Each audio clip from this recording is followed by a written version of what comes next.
everyone, welcome to my YouTube channel. This is Sin and I am back with another episode and I want to give you some updates. And I've been really thinking really hard about what am I here to do. I have figured it out. As you know, I am a breast cancer survivor. I went through treatment for 2 years and now I'm on the other side of it. And so I thought really hard about what's next for me. And I am moving into this part of my life that involves nothing but wanting to live my best life.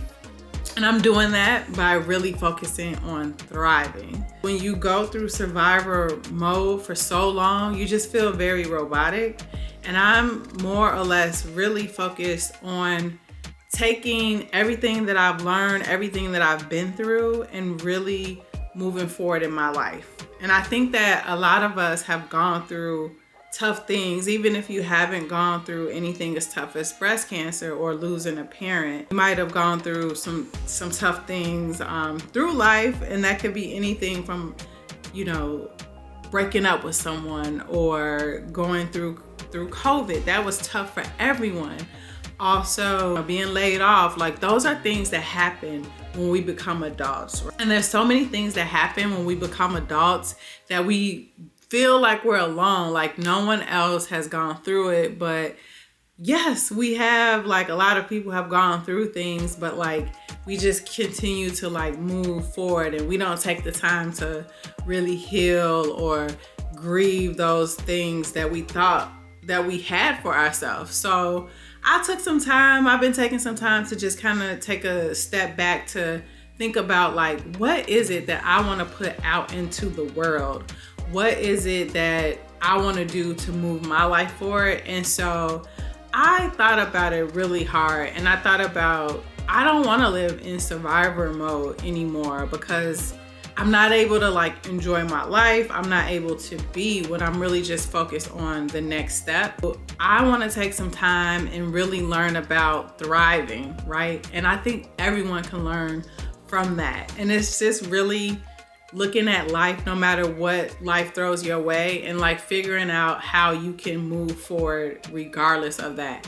And I know at times when I went through my journey, it did feel like I was surviving, but I also felt like I was thriving because even though I was going through certain things, I was pushing myself through it in the most fun and exciting ways in some moments, but also taking that time for me to recognize my emotions and, when I was scared, when I needed to just take a step back and breathe, when I was tired and exhausted. So that comes into play with learning how to set boundaries for yourself, set boundaries around, work, setting boundaries around family, around different relationships, so that people understand, that this journey, even though you see someone going through maybe cancer treatment and then their hair grows back and they're back at work and things like that, we're still dealing with things as survivors, right? And so it isn't always so easy to kind of go back, but it's trying to find yourself. And what I'm trying to encourage my community, people that I love, learning from the situations that we've gone through and how we can push forward, because we only get one shot at life, right? And so I don't want to be a person, or I don't want people that I love just to kind of be moving through life through the motions. So with that said, I'm so focused on thriving. I've updated a lot of things. My blog, I've been writing some articles just to kind of give people tips on how to really take control of their life, which is very exciting. And one thing that I wanted to start with was, for me, now that I'm in survivorship, I no longer have to see my oncologist and my breast surgeon as my primary doctors. So I've been challenging myself to make all the appointments that I need. Although I've gone through a lot of things like going to doctor's appointments, and sometimes that can be heavy, like with health anxiety and things like that. So I'm learning how to cope with the health anxieties that I do have, and how do I move forward, right? Because doctor visits can be a little scary, but if you think about it, it's a form of self-care. Anytime you go to the doctor and maybe something comes up, they're there to help you navigate. You also can be a little bit more vocal and talk to friends, because like for me, there were some things that came up this year that I was like, oh my God, like how did this happen? Or why did I get certain results? So for example, I had learned that I had like anemia, right? And I was like freaking out because, some of my lab work had came back, but my doctor explained it to me. So I want to like teach and teach people and learn myself, like how do we navigate being on top of our health, but not being afraid to go to the doctors, not being afraid to advocate for ourselves, not being afraid to ask questions. So I'm trying to learn how to navigate that.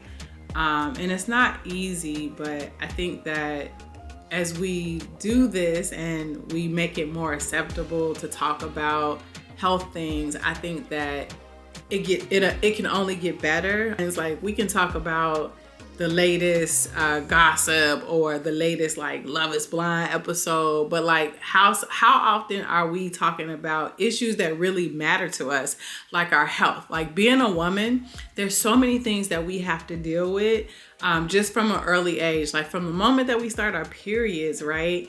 That like we're faced with like things like our hormones and like heavy periods. Young girls have to navigate this at the age of like 9, 10, 11. And like, we just kind of, let's not talk about it. It's like so taboo. But I like want to live in a world or be in a world where women can talk about their health with their friends, with their parents, with their boyfriends, with their male friends, and that it's not something that's so taboo. And I think if we all do that, then it's just more likely for us to live in a society where people are no longer afraid. We can live in a world where we're less afraid to go to the doctor. We're more empowered to advocate for ourselves and speak up, and we can make those appointments and like make it like a fun thing, right? Like me and my girls, like we're all gonna go and like get our mammograms because I'm 41, right?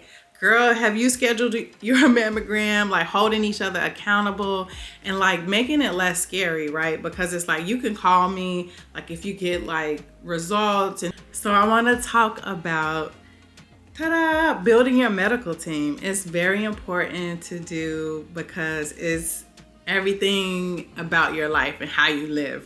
This is the first quarter of the year. I took it upon myself to kind of set these goals where I wanted to build a new medical team now that I'm out of treatment, so that I can have like my go-to doctors for each thing, like my primary care doctor, my gynecologist, my therapist, my endocrinologist. So I've been really, really, really intentional about that. And so I have a couple of resources and like ways that you can do this. So number one, if you have insurance, you can go to your insurance website and kind of look through the providers that they have that are in your network, because we want to make sure we're saving money. So that's number one. And number two, ZocDoc. So, and that's ZocDoc. ZocDoc, that was one website that I love because you go on the website, you can look up the different categories of like the type of provider that you need to look for.